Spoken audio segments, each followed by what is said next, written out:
কাল মহান বিজয় দিবসে জাতির শ্রেষ্ঠ সন্তানদের শ্রদ্ধা জানাতে প্রস্তুত সাভারের জাতীয় স্মৃতিসৌধ। চলছে শেষ মুহূর্তে সৌন্দর্য বর্ধনের কাজ। সবশেষ তথ্য জানাতে জাতীয় স্মৃতিসৌধের প্রধান ফটকের সামনে আছেন সহকর্মী মোজাফফর হোসাইন জয়। সরাসরি যাচ্ছি তার কাছে। দীর্ঘ এক মাসের ঐকান্তিক প্রচেষ্টা শেষে অবশেষে মাত্র একটি প্রহর পরেই জাতি শ্রদ্ধাভরে স্মরণ করবে সেই বীর সন্তানদের, যারা 1971 সালের 16 ডিসেম্বর আমাদেরকে একটি মুক্তি স্বাধীন দেশ এনে দিয়েছিল। সেই স্বাধীন দেশের মহান বিজয় দিবস উপলক্ষে সাভারের জাতীয় স্মৃতিসৌধের কিন্তু সকল প্রস্তুতি সম্পন্ন হয়েছে। একটু জানিয়ে রাখতে চাই যে মহান বিজয় দিবস উপলক্ষে কিন্তু ইতিমধ্যেই সাভার স্মৃতিসৌধের চত্বরে কিন্তু প্রবেশাধিকার সম্পূর্ণভাবে নিষিদ্ধ করা হয়েছে। দেখতে পাচ্ছেন যে একদম শুনশান নীরবতায় সাভার জাতীয় স্মৃতিসৌধ। আমরা যেখানে অবস্থান করছি সেটি হচ্ছে সাভার জাতীয় স্মৃতিসৌধের প্রধান ফটক। সেই ফটকে বাহিরের সেনাবাহিনী সহ বিভিন্ন আইন শৃঙ্খলা বাহিনীর সদস্যরা মোতায়েন রয়েছেন।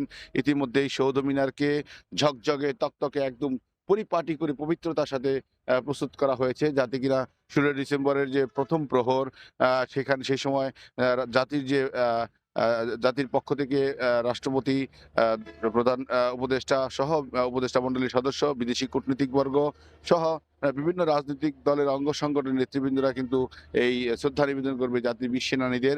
এবং সেই উপলক্ষে কিন্তু জাতীয় স্মৃতিসৌধ কিন্তু সবুজ লাল আভায় ভরে উঠেছে। আহ, মনে হচ্ছে এটি একটি দেশ, মনে হচ্ছে এটি একটি পতাকা সুন্দর সুশৃঙ্খল এবং দারুণ নান্দনিক দৃশ্যে স্থাপন করা হয়েছে সৌধ মিনারে। সৌধ মিনারের প্রধান ফটক থেকে ধরে একদম শহীদ বেদি পর্যন্ত আমরা দেখেছি যে রাস্তার দুই পাশে ফুল গাছ এবং ফুলে ফুলে ছড়িয়ে দেওয়া হয়েছে। একই সাথে ফুলের বাগান তৈরি করা হয়েছে। সাথে পায়ে চলার যে হেরিং বন্ডের পথ সেটিও কিন্তু আমরা দেখেছি সাদা এবং পবিত্রতার মিশেল, যেখানে সাদা এবং লাল ইটের শুভ্র আভায় ফুটে উঠেছে পবিত্রতা, যা শহীদ বেদি যাওয়া পর্যন্ত কিন্তু প্রস্তুত করা হয়েছে সম্পূর্ণ পরিচ্ছন্নভাবে। আমরা একই সাথে দেখেছি নিরাপত্তা ব্যবস্থা জোরদারের কথা বলেছেন ঢাকা জেলার ডিআইজি রেজাউল করিম মল্লিক। তিনি বলেছেন যে মূলত এই সৌধ চত্বরকে 4টি স্তরে 4 স্তরে নিরাপত্তা ব্যবস্থা জোরদার করা হয়েছে, যেখানে প্রায় আইন শৃঙ্খলা বাহিনীর 4000 সদস্য থাকবে। একই সাথে কিন্তু তিনি বলেছেন রাজধানী থেকে জাতীয় স্মৃতিসৌধ পর্যন্ত আসার জন্য যে পথ, ঢাকা আরচিয়া মহাসড়ক, সেখানে কিন্তু বিশেষ করে পুলিশ পোস্ট বসবে এবং একই সাথে তল্লাশি চলবে। নিরাপত্তার কোনো অভাব থাকবে না সাভার স্মৃতিসৌধের শ্রদ্ধা নিবেদনের ক্ষেত্রে। আমরা আরো শুনেছি যে মূলত সৌধ এলাকায় সিসিটিভি ক্যামেরা সহ সাদা পোশাকেও পুলিশ নজরদারি করছে। মূল কথা যে মহান বিজয় দিবস উপলক্ষে 54তম বিজয় দিবস উপলক্ষে কিন্তু সাভার স্মৃতিসৌধ যেমন পরিপাটি করে সৌন্দর্যমণ্ডিত করে তোলা হয়েছে বীর সেনানীদের শ্রদ্ধা জানাতে, ঠিক তেমনি কিন্তু নিরাপত্তার কোনো ঘাটতি নেই বলে আমাদেরকে জানিয়েছে পুলিশের যে ডিআইজি রয়েছেন ঢাকা রেঞ্জের। তিনি বলেছেন যে মূলত কোনো ধরনের তারা আশঙ্কা দেখছেন না।